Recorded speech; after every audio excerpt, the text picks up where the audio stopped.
brother Jordan, okay? And the topic I want to talk to you guys about, first off, hey, look, we're in Bilbao, okay? It's beautiful, right? It's a very, very beautiful day today. But anyways, we're gonna talk a little bit about, you know, how you feel as a melanated person out here in Ecuador, okay? So, let me get right, y'all. Okay, we can stand. At some point, it's gonna be better to stand. Okay. Well, look. For right now, can you give the people, like, you feel me, your own personal opinion about Ecuador? You feel me, how you feel as a melanated person coming from America, right? Coming to here and experience this love, this beauty, you feel me, all that. Yeah, I mean, it's cool. I mean, in Latin America, or I'll say in Ecuador, they love black people. Sure, there is systemic racism and structural racism, and still there's classism, which a lot of times is linked to racism in terms of, like, usually a specific skin tone or usually a specific race of people do happen to be on the poorer side because of colonialism and things like that. But in general, like, I don't think about my color that much unless they thinking that, like, oh, they want to dance or I should make music or something. But people are typically, like, very just friendly and down to earth. But tell me this, and also though, like, I have very nappy hair, so like I attract the like Rasta vibe, you know. I attract people who are very laid back, very chill. But now, for those that are like watching us that are Americans that have never been outside their country, like, what would you say to those people that are thinking about traveling to specifically Ecuador? I mean, just and are like hesitant. Honestly, everywhere is better than America, dude. Like, I've never felt in danger because I was black outside of America. Okay. Like, hey, look, that's something for y'all. That's something for y'all to take away from. Okay, so I actually highly agree with that.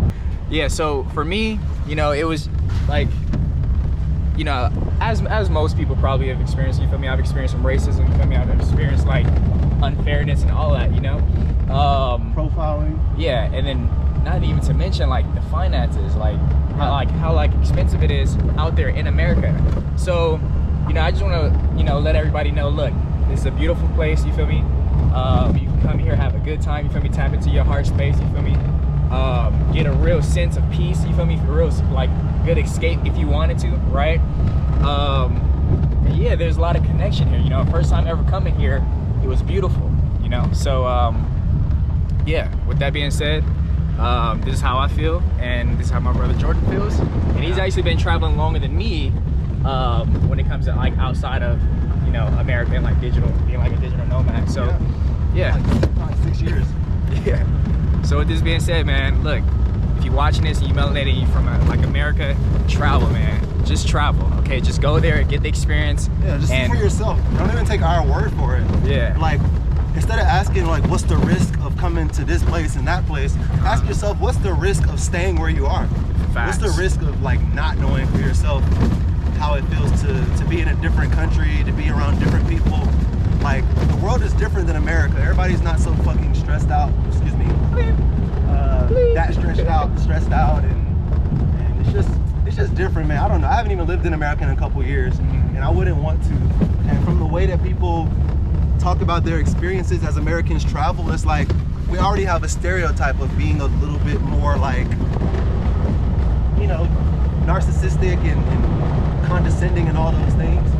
And I know that that's just because of the culture in America, like to be in America. So it's just different to experience a place where you're not always on edge, you're not always on guard, and people are just genuinely kind to you. Like, strangers are just helpful and kind with instructions and directions and sharing a meal or whatever, sharing a bed if they need. Like, it's no big deal. And it's not like ulterior motive. Like, I've been to places where people really just help you because they need something from you. Right. It's like, no, people are genuinely, they just want to make sure you have a nice time. They want to make sure you enjoy your life. That's a fact. That's a fact. That's a fact. And I'll share this too. Like, when I first came here,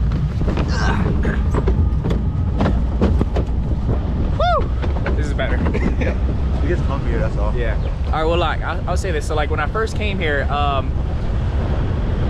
met a guy on the actual flight on my way to Ecuador that was so helpful. You feel me? Like, he helped me get from Quito to Baños, and he wasn't even going to Baños. Yeah. You know, so like, beautiful things like that happen a lot down here in Ecuador. So, you know, with it being a hard chocolate planet, you feel me?